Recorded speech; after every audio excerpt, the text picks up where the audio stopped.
Bueno, y este domingo se realizarán las primarias legales, una instancia en la que Chile Vamos y la nueva mayoría definirán a sus candidatos para las elecciones municipales de octubre. Para conversar sobre este y otros temas nos acompaña Antonio Horvat, ex coordinador de Chile Vamos. Antonio, muchas gracias por estar con nosotros. Muchas gracias por la invitación, Bárbara. Antonio, primero preguntarle cómo ve estas primarias municipales, que si bien son históricas, primera vez que son legales, las expectativas son bastante bajas por parte de las autoridades sobre la participación real que va a tener la ciudadanía.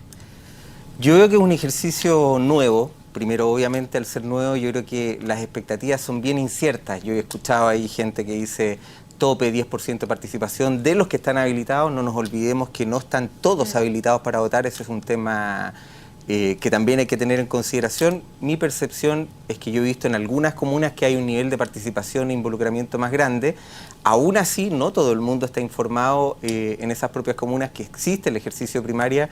Hay otras personas que no necesariamente entienden que son primarias, entienden que esto es una elección definitiva. Yo creo que hay un poco de novedad en este ejercicio que vamos a tener que irnos acostumbrando como país a darle un poquito más de visibilidad. Yo siento que ha faltado un poquito de visibilidad al ejercicio. Creo que lamentablemente esto va a coincidir con el Día del Padre, que eso también es otro hecho que, por ejemplo, nosotros hemos visto la dificultad para encontrar apoderados de los distintos lugares. ¿Quién quiere ser apoderado todo el día justamente del papá? Obviamente es algo complicado, pero a pesar de eso yo creo que va a ser un ejercicio sano y que en ningún caso va a restar. Es decir, el hecho que en varias comunas, en el caso nuestro más de 40 y tantas, 42, 43 comunas, se escojan los candidatos vía un ejercicio primario legal, me parece que es bastante positivo y es un paso adelante respecto a lo que estaba ocurriendo anteriormente, donde prácticamente los candidatos se decidían entre cuatro paredes.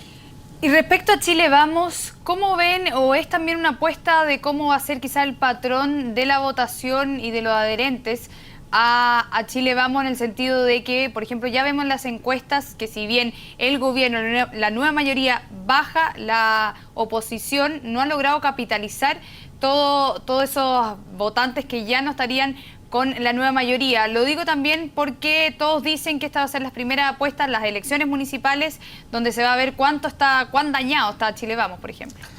O sea, yo creo que esa impresión o intento que hacen algunos de intentar ver esta opción o este ejercicio primaria es como una especie de medición de fuerzas, probablemente lo que podría ocurrir el próximo 23 de octubre en las municipales e incluso anticipándose a las próximas presidenciales y parlamentarias. Yo creo que no, lamentablemente no se va a dar. ¿Por qué no se va a dar? Porque en general las comunas donde la nueva mayoría va a hacer primarias son distintas a las comunas donde Chile Vamos a hacer primarias. Creo que en 2 o 3 comunas nomás coinciden donde se van a medir exactamente todas las opciones y no son comunas tan representativas como para poder decir esta es la situación generalizada. Yo creo que es un ejercicio bien distinto. A mí me gustaría que votara la mayor cantidad de gente porque creo que es un ejercicio sano. Yo he percibido que en algunos lugares, me ha tocado recorrer bastante, en algunos lugares hay gente que tiene mucha disposición a salir a votar y en otros lugares, digamos las cosas como son, esta crisis de credibilidad, de financiamiento de la política ha afectado y esto yo creo que también va a pasar la cuenta de una u otra manera en el ejercicio primario. Yo me saco el sombrero por los candidatos a alcalde que van en este ejercicio porque ellos finalmente son los que le han tenido que poner el pecho a las balas al ejercicio de desprestigio que existe en la política y creo que es un ejercicio sano que tienen que hacer y yo los valoro y los felicito también a ellos por todo lo que están haciendo. Ustedes en Chile Vamos, varias de las comunas, incluso las más emblemáticas, van a solucionar el tema, en vez de hacer primarias van a hacerlo a través de encuestas.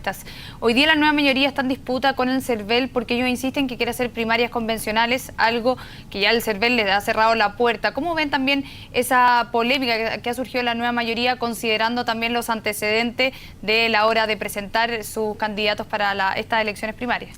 Bárbara, yo creo que es muy importante lo que estás diciendo y hay que ser súper claro con la opinión pública acá al respecto. O sea, las primarias convencionales no existen y no tienen que existir. Cuando salió la nueva ley del ejercicio de primaria, no solamente es una ley para decir vamos a votar y a elegir el candidato, sino que los candidatos se tienen que someter a controles que son absolutamente estrictos, controles de los ingresos de gastos, controles de los egresos de gastos, controles del tipo de declaraciones de personal y patrimonio, reglas muy ajustadas de dónde pueden hacer campaña y dónde no pueden hacer campaña. Entonces que finalmente esta ley que se hizo de una manera absolutamente clara y transparente para que se pudiera avanzar en este ejercicio de transparencia para las elecciones de candidatos, se pretenda bypassear por primarias convencionales o como le quieren poner algunos, consulta ciudadana, digamos, ¿qué consulta ciudadana? Si las consultas ciudadanas son realmente el ejercicio de las primarias legales, me parece que es absolutamente imprudente. Si una coalición no quiso, en el caso nuestro, en varios lados lo hicimos, hacer primarias en algún lugar y lo va a definir por otro método,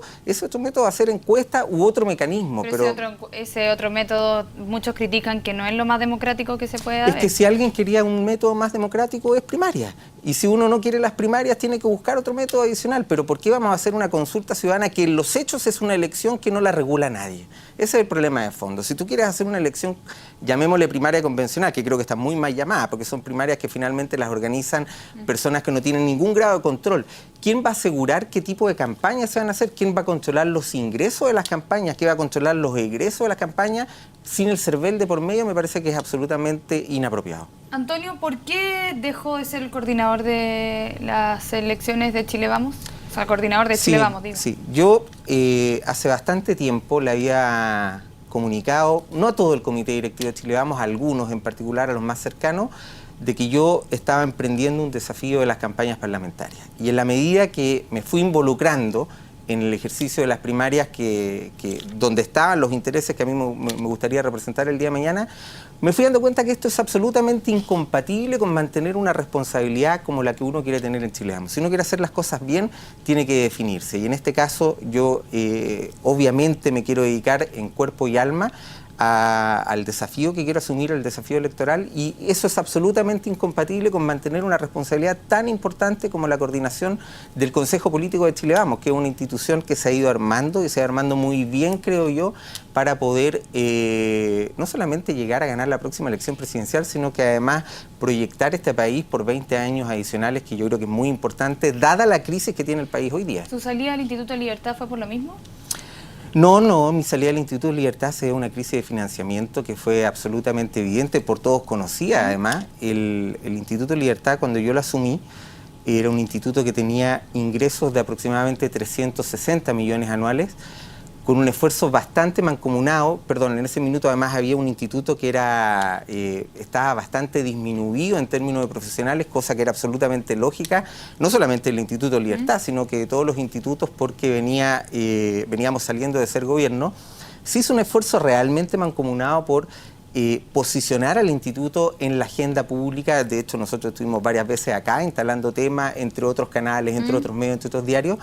Y cuando parten los problemas de financiamiento de la política, específicamente los casos Penta, los casos Suquimich, de una u otra manera el instituto, a pesar de no ser partido político, terminó siendo afectado colateralmente. ¿En qué sentido terminó siendo afectado colateralmente? Que los ingresos de los aportantes a los cuales nosotros le vendíamos los productos que entrega el Instituto de Libertad fueron desapareciendo drásticamente, al punto, ojo, nosotros pasamos de 360 millones de pesos anuales de ingresos a alrededor de 440 millones de pesos post este trabajo que hemos realizado, y después en muy poquitos meses pasamos de 440 millones de pesos a 340 millones de pesos. Eso obviamente hace que ninguna institución sea capaz de resistir a las condiciones actuales que están. Yo mismo me dejé de pagar varios meses el sueldo en el instituto por tratar de salir de la situación, pero finalmente fue una cosa que no pudimos controlar nomás. ¿Cómo responde usted a las acusaciones que hace el presidente del Instituto de Libertad, Roberto Sandón, en el que dice que incluso se hizo una auditoría y que esta dice que 58 millones estaban destinados a actividades fuera del instituto y que el 80% de las actividades de capacitación se hicieron en el distrito que usted quiere postular? Yo creo que es súper simple. Primero, yo siempre fui transparente, no solamente con él, sino que con todo el mundo, y eso te lo puede testimoniar cualquier persona, de por dónde quería ser candidato. ¿Por qué lo hice? Porque cuando uno va a actuar con transparencia, yo lo que buscaba justamente era que todos fueran capaces de fiscalizar las actividades que realizaba el instituto, por si le cargaba la mano de una u otra manera al distrito que uno podría tener interés versus otros distritos. Yo tengo la tranquilidad absoluta, y no solamente lo doy yo como testimonio, sino que también lo dan un montón de líderes de testimonio, que las actividades de formación del instituto se hicieron absolutamente en cada rincón del país que se pudo hacer. Yo tengo...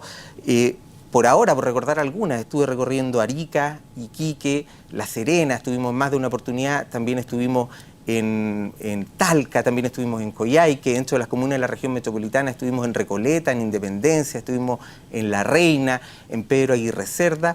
Por lo tanto, yo tengo la tranquilidad absoluta de haber actuado siempre con transparencia, decir primero por dónde quiero ser candidato, para que todo el mundo pueda saber, y segundo, de que las actividades de formación son absolutamente visibles y prácticas de mirar, de forma tal de decir, pucha, en realidad no solamente lo digo yo, sino que lo pueden testimoniar aquellos líderes que fueron recibiendo esta actividad de capacitación que se hicieron en todo el país. ¿Y descarta que los 58 millones fueron destinados a actividades fuera del instituto?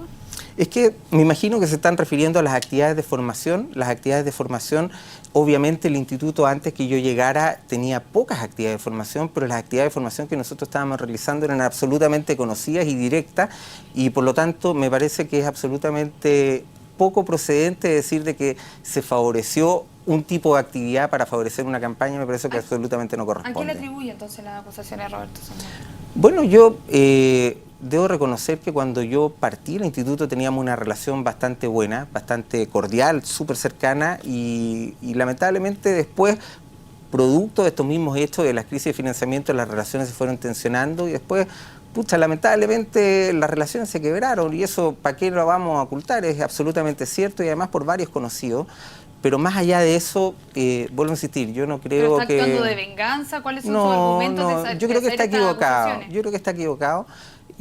No creo que haya venganza. Yo creo que además escalar una polémica de este sentido no tiene mucho beneficio para nadie. Y la otra cosa, que hacer una auditoría en el instituto es súper fácil. ¿Por qué es súper fácil? Si no nos olvidemos que yo me fui en octubre del año pasado. Sí, pero la hizo y ese es el resultado de esta auditoría. Por eso, yo me hice en octubre, me fui en octubre del año pasado. Las auditorías que ojalá yo no conozco el resultado de la auditoría ni quién la hizo, a mí me gustaría ver una auditoría 100% independiente. Se está entregando... esta auditoría? No la conozco. Me encantaría tener una auditoría que sea 100% independiente, que se dé a conocer en junio de este año. Estamos hablando de bastantes meses. Cuando tú revisas el Instituto de Libertad, la cantidad de movimientos que tiene, pucha, es una cuenta corriente, que tiene poquitos movimientos. O sea, auditar un instituto de estas características ni siquiera te demoráis 2 semanas. Es decir, me llama la atención de que hoy día, estando a junio del 2016, se da a conocer una auditoría que se supone que partió en octubre del 2015. Antonio, por último, usted dice, renunció a la coordinación de Chile Vamos, también al Instituto de Libertad, por otras razones, pero está dedicado 100% a esta eventual candidatura como diputado. ¿Cómo se financia, cómo trabaja todo este tiempo? Porque falta cerca de 1 año y medio. Bueno, yo tengo un medio de ingreso chiquitito, una pequeña empresa a la que hago funcionar, que gracias a eso, en el fondo, me pago el sueldo. Y esto es una actividad que es bastante sacrificada, bastante, digamos, de involucramiento personal.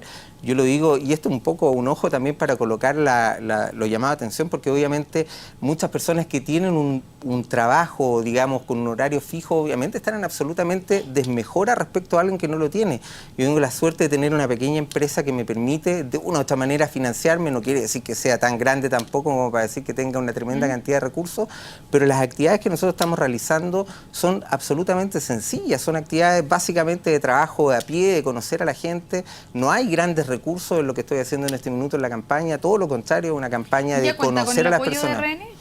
Yo tengo el apoyo de muchos estamentos RN, estoy absolutamente tranquilo, tengo el apoyo de la gran mayoría de los dirigentes locales, de gran parte de la directiva, de gran parte de los que podrían ser el comité electoral el día de mañana, pero más importante de eso, yo he sentido que se ha ido generando una muy bonita relación con los que hoy día son candidatos a alcalde, con los que hoy día van a ser candidatos a concejales, porque ellos son los importantes hoy día. Hoy día no es lo importante en la campaña parlamentaria mía, hoy día lo importante es la campaña de los candidatos a alcalde y concejales. Yo he visto, por ejemplo, en Melipilla, que Iván Campos, candidato a alcalde, se ha sacado la mugre, he tenido el orgullo de poder apoyarlo, lo mismo en Buin, el candidato Sebastián Orrego, también he visto que se ha sacado la mugre, y ellos son los importantes hoy día. Ya llegará el minuto, yo en este minuto estoy trabajando 100% a disposición de ellos. Antonio Horvath, muchas gracias por haber conversado con CNN. Muchas gracias a ti por la invitación. Hasta pronto. Hasta pronto. 14:30. Hacemos una breve pausa y ya regresamos aquí en Es Noticia.